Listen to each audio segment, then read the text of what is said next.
Students, నిన్న మనం trigonometry ఎంతవరకు చెప్పుకున్నామంటే బ్రిటిష్ సిస్టమ్ చెప్పాము, అండ్ సర్క్యులర్ మెజర్ చెప్పాము. ఫ్రెంచ్ సిస్టమ్ దగ్గర మనము ఆపేసాము అనమాట. ఓకేనా? అది ఇప్పుడు డిస్కస్ చేసుకోబోతున్నాం. చూడండి, ఇక్కడ ఫ్రెంచ్ మెజర్. యాక్చువల్లీ ఈ ఫ్రెంచ్ సిస్టమ్ అంటే ఏమిటంటే, ఈ యొక్క ఫ్రెంచ్ సిస్టమ్ బ్రిటిష్ వాడు ఏం చేశాడంటే, ఒక రైట్ యాంగిల్ను 90 ఈక్వల్ పార్ట్స్ డివైడ్గా చేసి దాని డిగ్రీస్ అని పేరు పెట్టాడు. మళ్ళీ ఒక డిగ్రీ తీసుకున్నాడు, ఏం చేశాడు, 60 ఈక్వల్ పార్ట్స్ చేసి దానికి మినిట్స్ అని పేరు పెట్టాడు. మళ్ళీ 1 మినిట్ తీసుకున్నాడు, దానికి 60 సెకండ్స్గా విడగొట్టాడు అనమాట. కాబట్టి ఇంక నేను ఈ ఫ్రెంచ్ సిస్టమ్కు నేను ప్రత్యేకంగా మళ్ళీ చెప్పనవసరం లేదు. వాడు ఏం చేస్తాడు చూడండి, దీనికి మరొక పేరు కూడా పెట్టారమ్మా. Okay, centesimal measure. Centesimal measure అంటే, సెంట్ అంటే అర్థం ఏమిటి? జనరల్గా 100 కదా, అంతే కదా. కాబట్టి ఇక్కడ ఏం చేస్తారంటే, వీళ్ళు ఈ ఫ్రెంచ్ దేశస్తులు ఒక రైట్ యాంగిల్ను వీళ్ళు ఏం చేశారంటే 100 భాగాలు చేశారు. దానికి గ్రేడ్స్ అంటే 100 గ్రేడ్స్ అని చదువుతాం. It is read as 100 grades. 100 grades.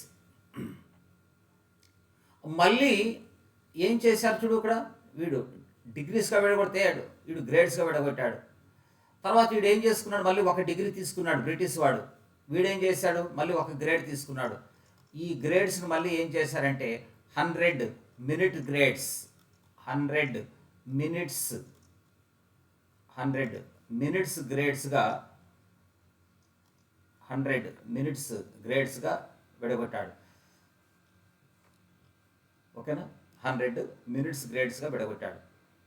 మళ్ళీ ఏం చేసుకున్నాడు చూడు, ఇక్కడ వీడు మళ్ళీ 1 మినిట్ను 60 సెకండ్స్గా తీసుకున్నాడు. వీడు మళ్ళీ ఏం చేశాడంటే 1 మినిట్ గ్రేడ్ను 100 సెకండ్ గ్రేడ్స్గా విడగొట్టాడు. 100 సెకండ్స్ గ్రేడ్స్గా విడగొట్టాడు.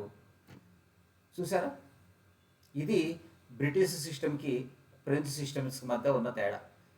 ఇప్పుడు ఇది పరిగణలోకి లేవు, ఒకటి తెలుసుకోవడానికి అంతే. మనం మ్యాథమెటిక్స్ డెవలప్ కానప్పుడు ఎవరు ఏమిటి అనేటువంటిది తెలుసుకోవడానికి అంతే. కానీ ఇప్పుడు ఇవి మనకు లేవు. అంతా మొత్తం అంతా యూనివర్స్ మొత్తం వరల్డ్ వైడ్ మొత్తం అంతా ఇవే మెజర్మెంట్స్ను ఫాలో అవుతున్నారు. ఓకేనా? రైట్. ఇప్పుడు ఫ్రెంచ్ సిస్టమ్ అంటే ఏమిటో మనకు తెలిసింది. ఇప్పుడు నేను ఏం చేస్తున్నానంటే చూడండి, ఇక్కడ రేడియన్స్కి డిగ్రీస్కి గ్రేడ్స్కి మధ్య రిలేషన్షిప్ చెప్పడం అనమాట. రేడియన్స్, డిగ్రీస్ అండ్ గ్రేడ్స్, వీటి మధ్య రిలేషన్షిప్ మనం చెప్పాల్సింది ఉంటుంది. సో ఇక్కడ మీరు బాగా ఒకసారి గమనించుకోండి. ఇక్కడ పై అంటే ఎన్ని డిగ్రీలు తెలుసా? 180 డిగ్రీస్. బాగా అర్థం చేసుకోండి. పై అంటే ఎంత? 180 డిగ్రీస్. మరి ఎన్ని గ్రేడ్స్ అవుతాయో చూద్దాం. యాక్చువల్లీ ఇవి రేడియన్స్, ఇవేంటివి? డిగ్రీస్. చూడండి, పై అంటే 180 డిగ్రీస్. ఇక్కడ గ్రేడ్స్ ఎన్ని అవుతాయో చూడండి. ఇక్కడ గ్రేడ్స్ వచ్చేసి 200 అవుతాయి కదా. ఎందుకో మీరు ఒకసారి చూడండి, పైకి వెళ్ళండి. ఇప్పుడు చూడండి, ఇక్కడ ఒక రైట్ యాంగిల్కి ఎన్ని డిగ్రీలు? 90 డిగ్రీస్. ఇక్కడ ఒక రైట్ యాంగిల్కి ఎన్ని గ్రేడ్స్? 100 గ్రేడ్సా? కాబట్టి ఇక్కడ 90 డిగ్రీస్ ఎవరికి ఈక్వల్? 100 గ్రేడ్స్కి ఈక్వల్. అప్పుడు 180 డిగ్రీస్ ఎవరికి ఈక్వల్? 200 గ్రేడ్స్కి ఈక్వల్ కదా. అట్లా. కాబట్టి ఇక్కడ ఈ 180 డిగ్రీస్ 200 గ్రేడ్స్ రెండు ఈక్వల్గా ఉంటాయి. ఇప్పుడు చూడండి, ఇక్కడ పై అంటే ఎన్ని డిగ్రీలు అంటే 180 డిగ్రీస్. 180 డిగ్రీస్ అంటే పై. అలాగే చూడండి, ఇక్కడ పై అంటే ఎన్ని గ్రేడ్లు అంటే 200 గ్రేడ్స్. 200 గ్రేడ్స్కి ఎన్ని రేడియన్స్ అంటే పై. ఇవి రేడియన్స్, ఇవి డిగ్రీస్, ఇవి గ్రేడ్స్. ఓకేనా? నెక్స్ట్ తర్వాత అలాగే ఈ నోటును కాస్త జాగ్రత్తగా మీరు చూడండి. ఇప్పుడు ఇక్కడ 180 డిగ్రీలు అంటే ఎన్ని రేడియన్స్ అమ్మా? పై రేడియన్స్ అనమాట ఇక్కడ. ఓకేనా? ఇప్పుడు చూడండి, 50 పుస్తకాల వాల్యూ 150 అయితే ఇది 50 బుక్స్ కాస్ట్. అప్పుడు ఒక బుక్ కాస్ట్ అంటే మనం ఏం చెప్తాం పిల్లలు? 150/50 కదరా. ఓకే, అప్పుడు ఎంత పడింది చూడ, ఒక్కొక్కటి 3 రూపీసా? ఇది కూడా అంతే కదా. 180 డిగ్రీస్కి ఎన్ని రేడియన్స్ అంటే పై రేడియన్స్. అప్పుడు ఒక డిగ్రీకి ఎంత ఉంటాయో తెలుసుకోవాలంటే మీరు వినండి. దీన్ని ఎలా రాసుకోవచ్చు అంటే 1 డిగ్రీ × 180 అని రాసుకోవచ్చు. That is equal to pi. అప్పుడు ఒక డిగ్రీకి ఎన్ని రేడియన్స్ చూడండి మనకు? π/180.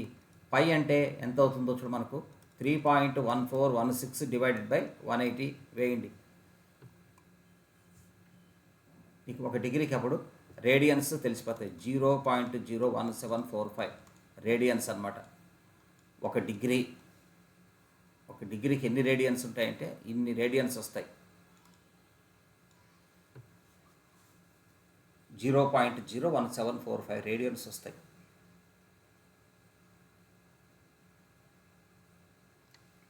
ఓకేనా? అంటే ఇప్పుడు మనం లేదా ఇదైనా గుర్తుపెట్టుకో, మనకేం ప్రాబ్లం లేదు. రెండో ఒకటే, ఇదైనా ఒకటే. ఇది ఒక డిగ్రీకి రేడియన్స్. ఇది బాక్స్లో పెట్టుకోండి. అప్పుడు ఒక డిగ్రీకి ఎన్ని రేడియన్స్ అంటే మనం ఎంత చెప్తామా? π/180.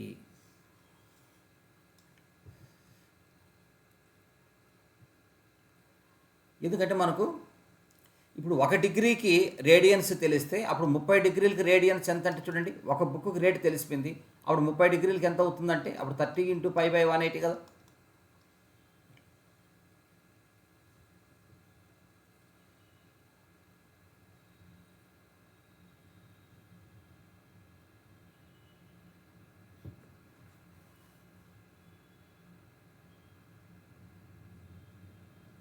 నెక్స్ట్ తర్వాత అప్పుడు రేడియన్స్ ఎంత అవుతాయో మనం ఒకసారి చూద్దామా?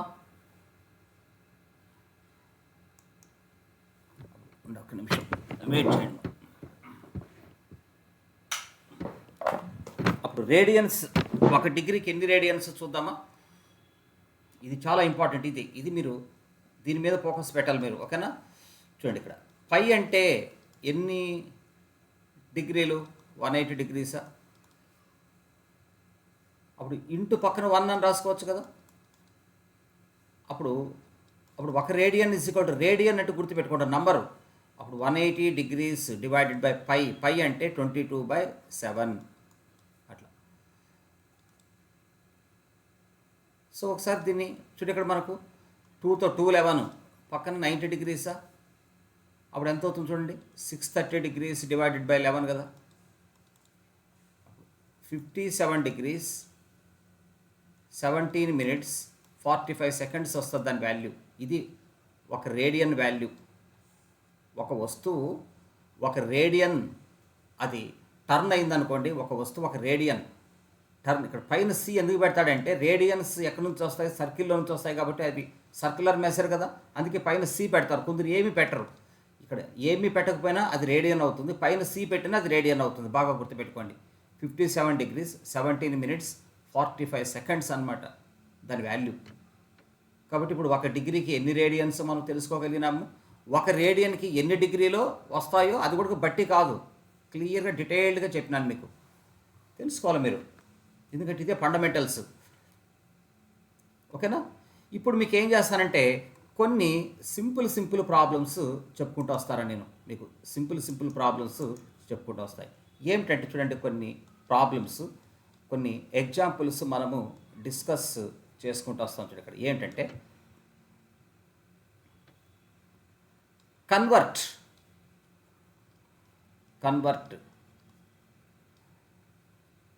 ఫాలోయింగ్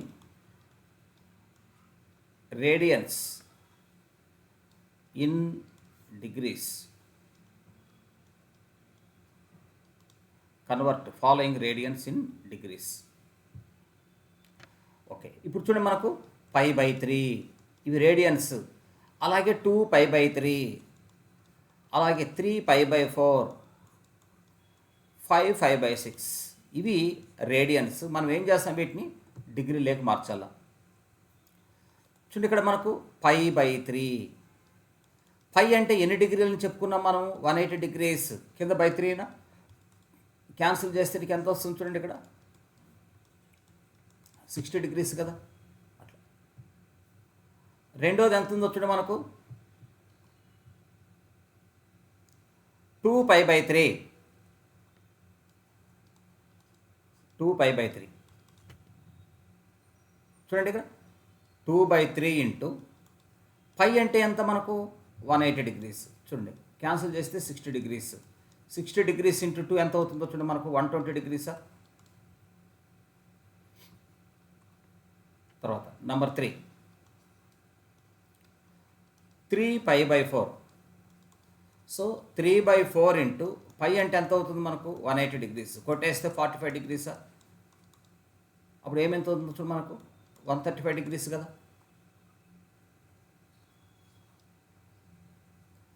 తర్వాత చూడండి ఇక్కడ 3π/4 అని రాయండి. నెక్స్ట్ 5π/6.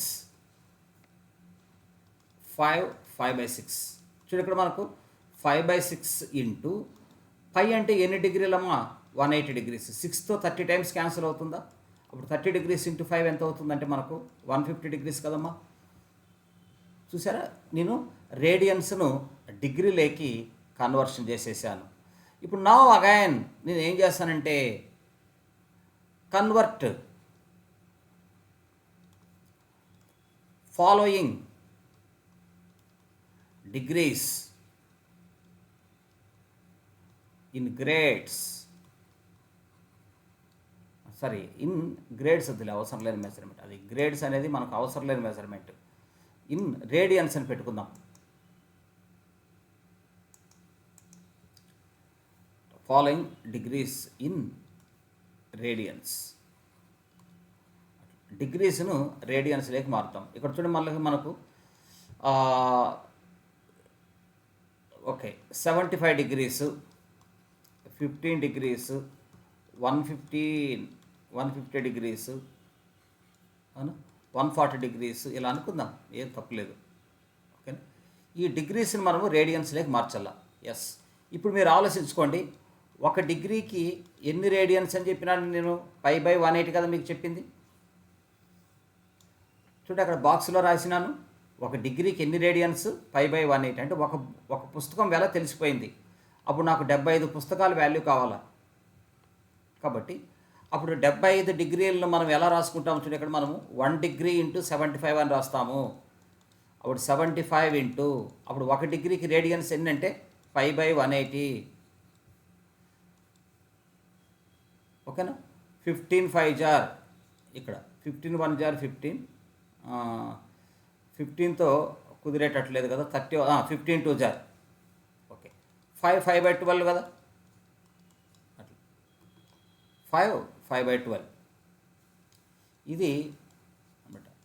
రెండోది వచ్చేసేసి ఎంత ఉంచడమా, నేను ఒకటి చేస్తాను, మీరు మిగతాది చేసుకోండి. 140 degrees చేస్తా, లేదా 150 degrees చేస్తాను, మీరు మిగతాది మీరు చేసుకోండి. సేమ్ ఇప్పుడు 1 degree ఇంటూ 150 అని రాసుకుంటాము.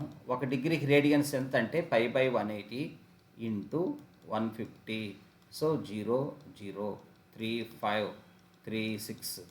So it's value is 5/6.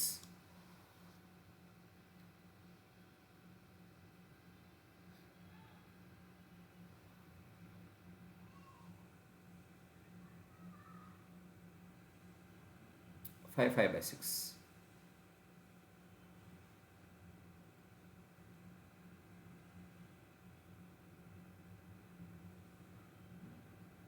ఓకేనా. సో ఇట్లా మనము ఆలోచించుకోవాల్సింది.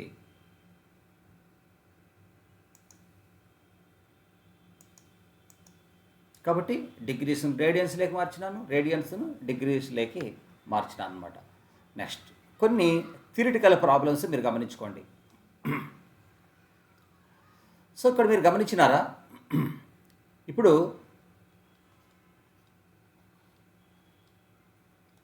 In a circle in a circle, the length of radius is 45 degrees. The length of radius is 45 degrees, and the center making an angle, the center making an angle 45 degrees,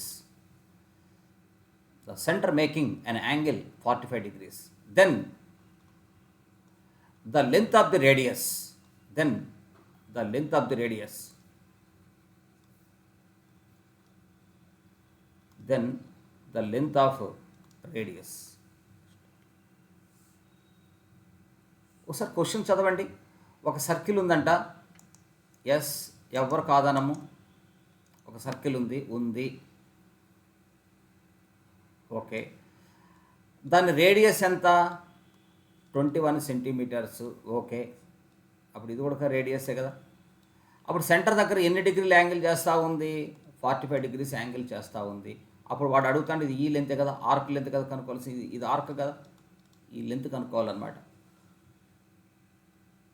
అప్పుడు వెంటనే మీరు ఆలోచించుకోండి, length of the arc, మీ అందరూ చిన్న తరగతుల్లో కూడా చదువుకుంటారు, length of the arc, the length of the arc, L is equal to R theta, L is equal to R theta. So L, R అంటే ఎంత మనం రాసుకుంటామా? 21.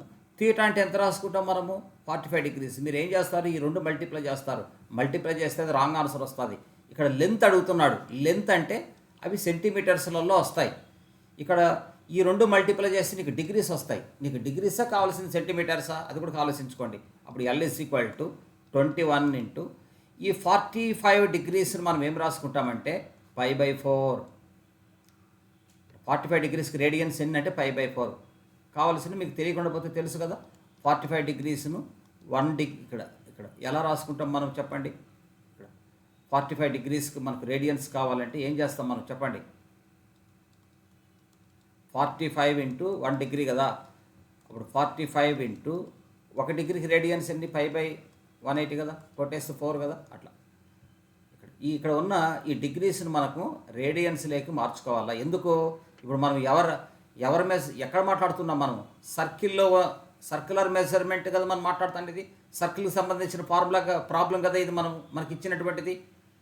సో మనకి ఇచ్చినటువంటిది సర్కిల్కి సంబంధించినటువంటి ప్రాబ్లం కనుక మనం ఇట్లా రేడియన్స్లోకి కన్వర్ట్ చేస్తాము. ఓకేనా. సో అప్పుడు L is equal to 21/4 into pi అంటే మనం ఎంత రాసుకుంటాము? 22/7 అని రాసుకుంటాము. అప్పుడు 7 3 జార్, అలాగే 2 11 2 2 33/2. సో దాని వాల్యూ ఎంత అంటే 16.5 సెంటీమీటర్స్. కాబట్టి therefore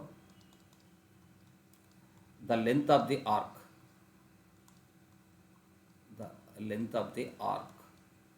is equal to 16.5 centimeters.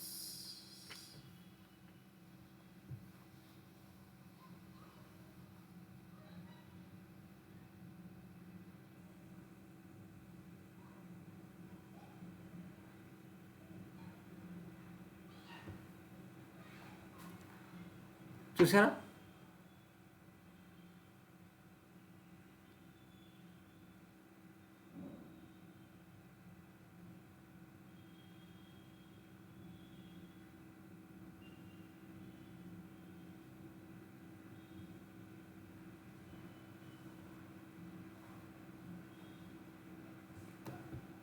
Okay, right. So ఇట్లాంటి ప్రశ్నలు మనకు వాడు క్వశ్చన్స్లలో ఇవ్వకపోయినప్పటికీ ఇలాంటి నాలెడ్జ్ మనకు చాలా రిక్వైర్మెంట్. ట్రిగ్నామెట్రీ చూడండి, ఫండమెంటల్గా ఇవన్నీ మనకు చాలా ఇంపార్టెంట్. ఓకేనా. ఇవన్నీ బాగా జాగ్రత్తగా చూసుకుంటే మనకు సరిపోతుంది అన్నమాట. ఓకేనా, రైట్.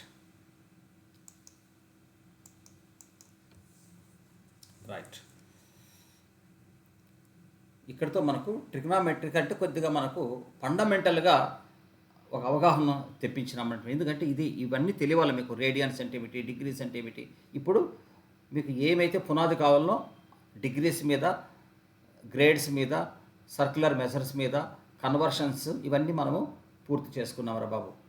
ఇప్పుడు ఏమిటంటే ట్రిగ్నామెట్రికల్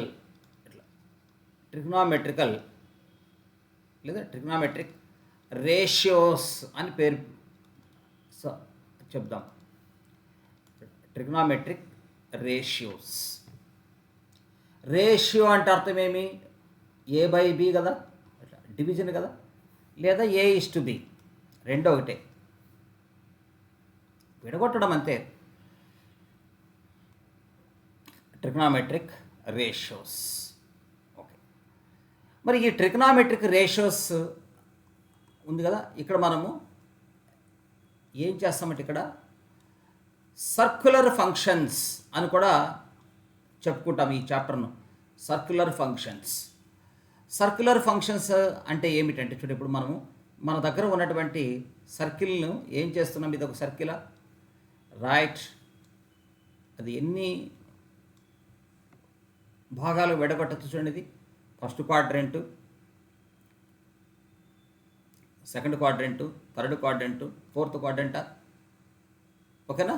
ఇది ఫస్ట్ క్వాడ్రంటు, ఇది సెకండ్ క్వాడ్రంటు, ఇది థర్డ్ క్వాడ్రంటు, ఇది మొత్తం ఫోర్త్ క్వాడ్రంట్. కాబట్టి ఇక్కడ సర్కిల్ మనము ఎన్ని క్వాడ్రంట్స్గా విడగొడతామంటే, circle can be divided 4 quadrants. ఇది నేను మళ్ళీ మీకు రాయించిన అవసరం లేదు, మీకు అక్కడ కంటితో చూస్తాను, మీకు ఆల్రెడీ తెలుసు. నేను ఇప్పుడు ఏం చేసుకుంటున్నానంటే, ఇక్కడ నేను ఫస్ట్ క్వాడ్రంట్ను చూజ్ చేసుకుంటున్నా. చూడండి, ఇక్కడ ఫస్ట్ క్వాడ్రంట్ను చూజ్ చేసుకుంటున్నా. ఓకేనా? ఇది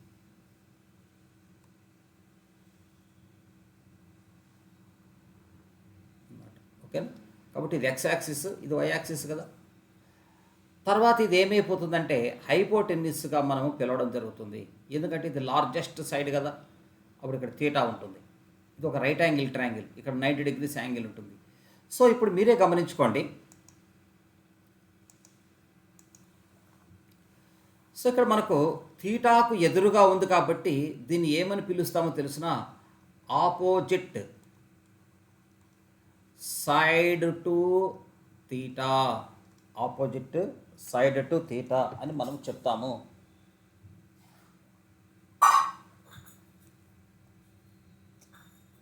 ఆపోజిట్ సైడ్ టు థీటా.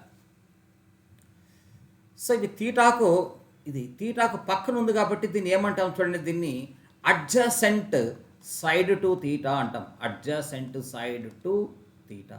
దీన్ని ఏమని చెప్తామంటే హైపోటెన్నిస్గా పిలవడం జరుగుతుంది.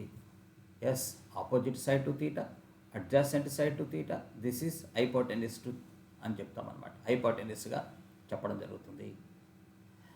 ఇక్కడేమి వినండి, ఇక్కడ ఉండాలని రూల్. ఏ అనేది, బి అనేది, సి అనేది నువ్వు ఎక్కడన్నా పెట్టుకో. నువ్వు ఇక్కడ ఏ పెట్టుకో, ఇక్కడ బి పెట్టుకో, ఇక్కడ సి పెట్టుకో, లేదా ఇక్కడ ఏ పెట్టు, ఇక్కడ బి పెట్టు, ఇక్కడ సి పెట్టు, అది నీ ఇష్టం. అది ఎక్కడ ఏ ఊరు ఉండాలా అనేటువంటిది, అది ఏమి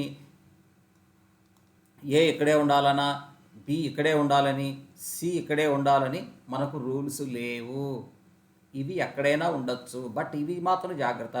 థీటాకు ఎదురుగా ఉంది కాబట్టి ఆపోజిట్, థీటాకు పక్కన ఉంది కాబట్టి అడ్జసెంట్. హైపోటెన్నిస్గా పిలుస్తాం. ఎందుకంటే ఇది రైట్ యాంగిల్ ట్రయాంగిల్లో లార్జెస్ట్ సైడ్ అనమాట. ఇదే పెద్ద side than other two sides. ఓకేనా? రైట్, ఇది దాని కాన్సెప్ట్ అనమాట. ఓకేనా? సో ఆపోజిట్, అడ్జసెంట్ అండ్ హైపోటెన్నిస్ ఇక్కడ. రైట్, ఇప్పుడు రేషియోస్ చూడండి. ఇప్పుడు ఈ రెండింటి యొక్క, ఇప్పుడు ఆపోజిట్, అడ్జసెంట్, ఈ రెండింటి యొక్క రేషియో నేను తీసుకుంటా, అప్పుడు దాన్ని ఏమని పిలుస్తాము? ఈ రెండింటి యొక్క రేషియో తీసుకుంటా, ఏమని పిలుద్దాము? అప్పుడు ఈ రెండింటి యొక్క రేషియో తీసుకుంటే దాన్ని ఏం పిలుస్తాము అనేది ఇప్పుడు మాట్లాడుకోబోతున్నాము. కాబట్టి ఇప్పుడు చూడండి, ఇప్పుడు మనకు సైన్ తీటా, కాస్ తీటాలు మనకు పరిచయం అవుతున్నాయి. సైన్ తీటా, సైన్ అంటే దాని అర్థం ఏమిటి తెలుసా? ఇట్లా నిలువుగా సైన్ ఫోర్స్ అంటాడు. ఇట్లా అంటే వర్టికల్గా పనిచేయడం. అప్పుడు ఇక్కడ రైట్ యాంగిల్ ట్రయాంగిల్లో వర్టికల్గా ఉండేది ఇదే కదమ్మా, ఇదే కదా. అందుకే సైన్కి ఏం చెప్తాం చూడండి, ఆపోజిట్ సైడ్ బై హైపోటెన్నైస్. గుడ్డిగా కాదు, దానికి ఒక రీజన్ ఉంది. Opposite side to theta divided by hypotenuse. Next sine theta అయిపోయిందా, తర్వాత కాస్ థీటా.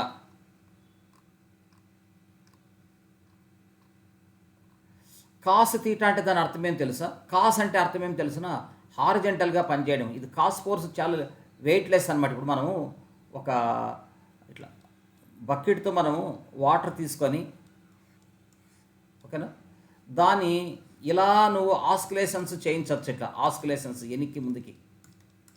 ఇది వెయిట్లెస్ అనమాట, వెయిట్లెస్ అయిపోతుంది. ఎందుకంటే కాస్ డైరెక్షన్లో ఉన్నటువంటి ఫోర్స్ వెయిట్లెస్. అదే నువ్వు ఒక పెద్ద సూట్ కేసుని తల మీద పెట్టుకొని పైకి వెళ్ళలేవు, ఎందుకంటే అది గ్రావిటేషనల్ ఫోర్స్ పనిచేస్తూ ఉంటుంది. అంటే సైన్ ఫోర్స్ ఎఫెక్టివ్ ఇస్తూ ఉంటుంది నీకు ఫోర్స్. ఆ ఫోర్స్ వల్ల నువ్వు ఎక్కలేవు పైకి. అదే నువ్వు బకెట్ని మాత్రం ఎంత పెద్ద బకెట్ అయినా సరే ఇలా వెనక్కి ముందరికి అనగలుగుతావు. దానికి కారణం ఏంటంటే నువ్వు కాస్ డైరెక్షన్లో నువ్వు మూవ్ చేస్తున్నావు. కాస్ డైరెక్షన్ ఏమైపోతుందంటే అది వెయిట్లెస్ అట్లా. కాబట్టి కాస్ థీటా అంటే దాని అర్థం ఏమిటంటే adjacent side to theta, adjacent side to theta divided by hypotenuse. తర్వాత సైను కాస్ అయిపోయింది. నెక్స్ట్ మళ్ళీ మనం ఏం చదువుతామంటే tan theta. Tan theta. But tan అంటే ఏమిటి? ట్యాన్ థీటా లేదా దీనికి ట్యాంజెంట్ థీటా అని కూడా పిలుస్తాడు. ట్యాంజెంట్. దీన్ని కొసైన్ థీటా అని కూడా మనం చదువుతాం. Cosine theta. Okay, tangent theta. Tangent theta అంటే ఏమవుతుందో మనం ఒకసారి గమనించుకోండి. ట్యాంజెంట్ చూడమ్మా, ట్యాంజెంట్ అంటే చూడు ఇక్కడ. ట్యాంజెంట్ అంటే ఇదొక లైను, ఇదొక లైన్.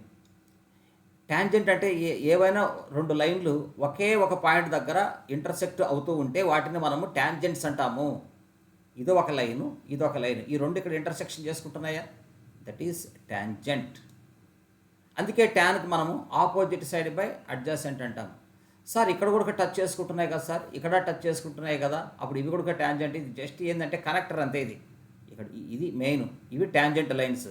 తర్వాత జస్ట్ ఇవి కనెక్టర్ అంతే. ఇది హైపోటెన్యూస్ అనేది ఈ రెండింటి కనెక్టివిటీ చేస్తుంది. ఇవి మెయిన్ లైన్స్. అందువలన ట్యాన్ థీటాను మనం ఏమని పిలుస్తామంటే opposite side to theta divided by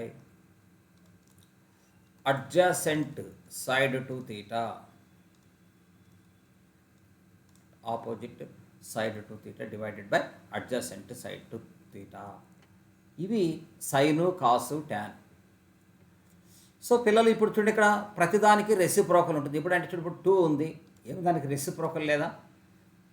X ఉంది, ఏమి దానికి రెసిప్రోకల్ లేదా? అట్లాగే సైన్ థీటా ఉంటుంది, దాని రెసిప్రోకల్ ఏమవుతుంది? 1/sin theta. దీన్నే మనం ఏమంటాం తెలుసునా? కొసికంట్ థీటా అంటాము.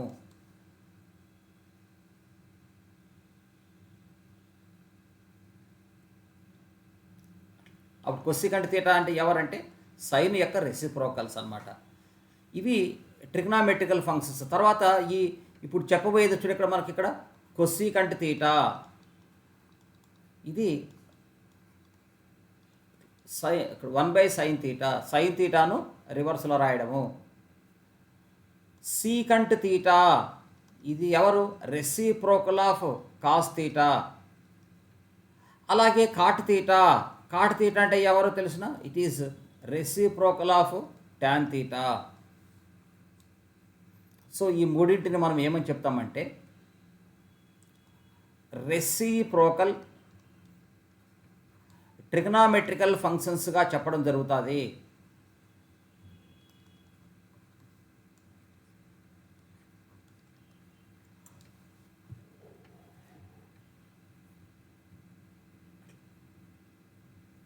కాబట్టి ఇప్పుడు చూడండి, sine theta, cos theta, tan theta పరిచయం చేసుకున్నాము.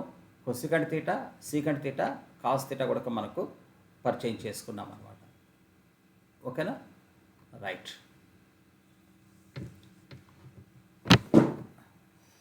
సో ఇప్పుడు మనము నెక్స్ట్ ఏం చేస్తామంటే మళ్ళీ తర్వాత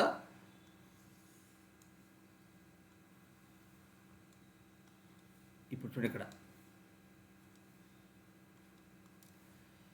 మనకు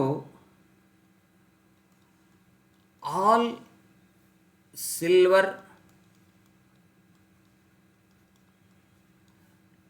టీ కప్స్ అనే ఒక కండిషన్ తీసుకుంటాము.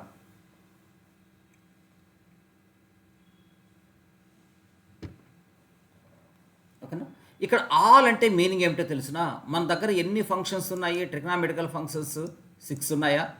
సైన్ తీటా, దాని రెసిప్రోకల్ కొసికంట్ తీటా, కాస్ తీటా దాని reciprocal secant theta, tan theta దాని రెసిప్రోకల్ కాట్ తీటా, ఇవన్నీ ఏంటో తెలిసిన పాజిటివ్. ఇక్కడ సిల్వర్లో ఇక్కడ ఎస్ ఉందా, ఎస్ అంటే ఏమిటి చూడండి, ఇక్కడ సైన్ తీటా దాని రెసిప్రోకల్ కొసికంట్ తీటా పాజిటివ్ అని దాని అర్థం. ఇంకా మిగిలి ఉండేటివన్నీ ఏమిటి, నెగిటివ్ కదా, ఈ రెండే పాజిటివ్. అక్కడ ఎస్ అంటే సైను దాని రెసిప్రోకల్, ఇది పాజిటివ్.